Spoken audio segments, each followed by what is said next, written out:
میری ایک بہن تھی جس کا نام نمرا تھا۔ نمرا اور میں دو ہی بہن بھائی تھے۔ والد صاحب فوت ہو چکے تھے۔ میری بہن میٹرک کے امتحان میں ضلع بھر میں 8ویں پوزیشن پر تھی۔ گھر میں رزق بہت کم تھا، جس بات کی فکر مجھے تو نہ تھی مگر میری بہن کو اچھی طرح ادراک تھا۔ جب میں نے میٹرک کیا تب میری بہن FSC پری میڈیکل کے پارٹ 2 کے پیپر دے چکی تھی اور میری بہن کا داخلہ کنگ ایڈوائر میڈیکل یونیورسٹی میں ہو گیا تھا۔ تب ماما نے کہا تھا کہ میں تم دونوں کو نہیں پڑھا سکتی، اس لیے تم دونوں میں سے کسی ایک کو پڑھائی چھوڑنی ہوگی، اور میں چاہتی ہوں طارق چھوڑ دے، کیونکہ ایک تو طارق کا دھیان پڑھائی میں بالکل نہیں، دوسری ایک بات نمرا نے پرائے گھر میں جانا ہے۔ اگر نمرا کے پاس اچھی تعلیم اور اچھی ملازمت ہوگی تب ہی کسی اچھے گھرانے میں رشتہ ہوگا، کیونکہ اتنا جہیز تو ہم دے نہیں سکتے جتنا امیر اور رئیس لوگ ڈیمانڈ کرتے ہیں۔ اس لیے نمرا کو اچھی تعلیم دلوانا ہی ہمارے لیے بہتر ہے، اور اگر نمرا کی پڑھائی چھڑا دوں تو جوان بچی کو کہیں کام پر اکیلے بھیج نہیں سکتی، نہ ہی اکیلے گھر چھوڑ سکتی۔ اس لیے بھی طارق کا پڑھائی چھوڑنا گھر کے لیے سود مند ہے کہ یہ کسی مل میں یا اسٹور پر کام کر دے، اس طرح گھر کا خرچہ بھی چلتا رہے گا اور نمرا کی تعلیم بھی۔ مگر نمرا نے ماں کی بات کو رد کرتے ہوئے انتہائی مؤدبانہ انداز میں دلیل دی کہ ماما جان، اگر طارق بھائی پڑھ لکھ کر اعلیٰ پوسٹ پر پہنچ گئے تو ہمارا شمار بھی اچھے گھرانوں میں ہونے لگے گا، اور جب طارق بہترین عہدے پر کام کرے گا تو لوگ طارق کی بہن ہونے کے ناطے مجھ سے رشتہ جوڑنے کے لیے تیار ہوں گے۔ دوسری جانب اگر میں ڈاکٹر بن بھی جاؤں تو میں صرف آپ کی ذات تک آپ کی پہچان بن سکتی، معاشرے میں نہیں۔ نمرا کی بات سن کر ماما نے رد کر دی، مگر نمرا نے میری خاطر اپنا محفوظ اور روشن مستقبل چھوڑ کر مجھے آگے بڑھنے کا موقع دینے کا فیصلہ کر دیا، اور ماما جان کو بتا دیا کہ اگر بھائی نہیں پڑھے گا تو میں بھی نہیں پڑھوں گی۔ لہٰذا مجبوراً ماں کو مجھے پڑھانا پڑا، اور نمرا نے پرائیویٹ BA کرنے کے ساتھ ساتھ سیکنڈ ٹائم بچوں کی تعلیم اکیڈمی کھول لی، اور جبکہ پہلے ٹائم اپنی ہم عمر لڑکیوں کو سلائی سکھانا شروع کر دی، دوپہر میں چند لڑکیوں کو کچن سنبھالنے اور کھانا بنانے کی تعلیم دینا شروع کر دی، اور مجھے ضرورت سے زیادہ جیب خرچ ملنے لگا۔ ساتھ ساتھ نمرا پڑھائی میں بھی میری مدد کرنے لگی اور میری خاطر کچھ سیونگ بھی کرنے لگی۔ مجھے MBA کرتے ہی ایک بینک میں بہترین سیلری پیکج کے ساتھ ملازمت ملی، مگر افسوس کہ مجھے یہاں تک پہنچاتے نمرا نے اپنا سب کچھ کھو دیا۔ نمرا کی عمر بہت زیادہ ہو گئی، لہٰذا اب نمرا کے لیے سنگل لڑکا ملنا مشکل ہو گیا، بلکہ اب تو پتہ نہیں کیوں دو شادی شدہ دو بچوں کے باپ جن کی بیویاں فوت ہو گئی تھی انہوں نے بھی نمرا کو رد کر دیا۔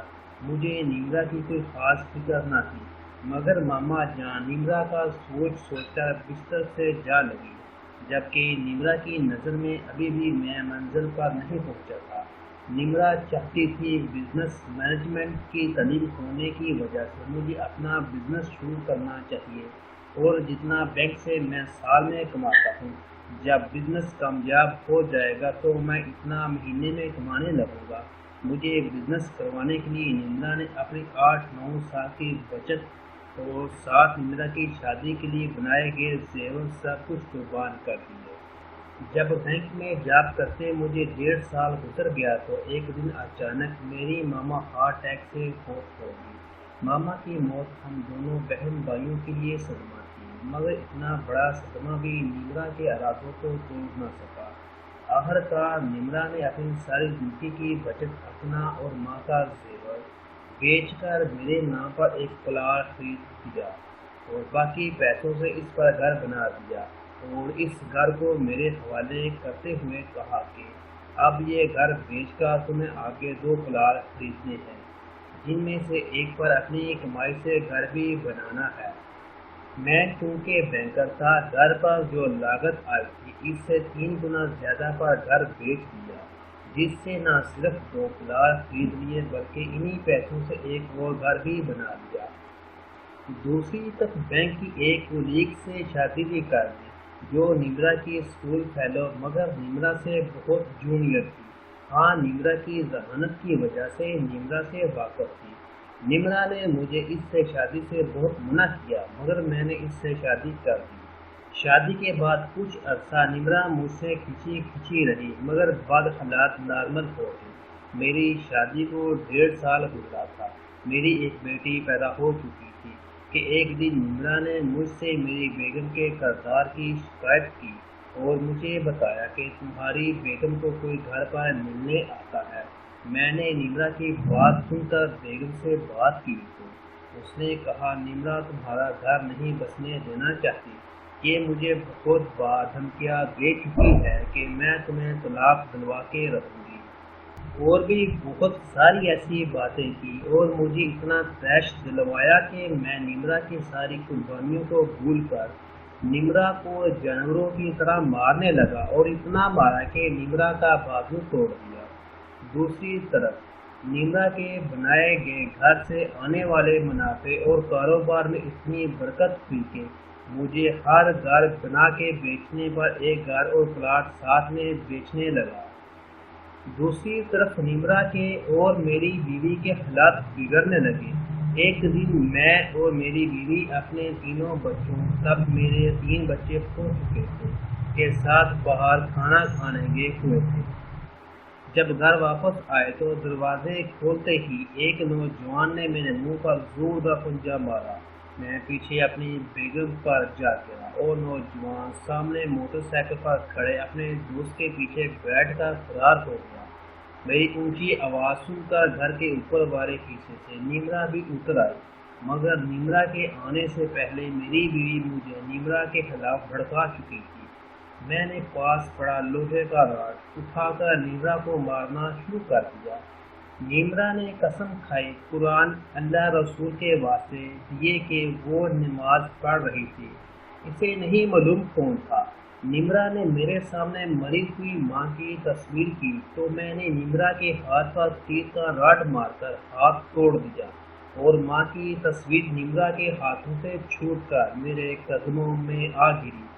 طیش میں مجھے یہ بھی پتہ نہیں چلا ماں کی لاڈلی اور میری خاطر اپنا سب کچھ قربان کرنے والی بہن کو میں نیچے گری ماں کی تصویر کے منہ پر پاؤں رکھ کر اپنی بہن کو مار رہا تھا۔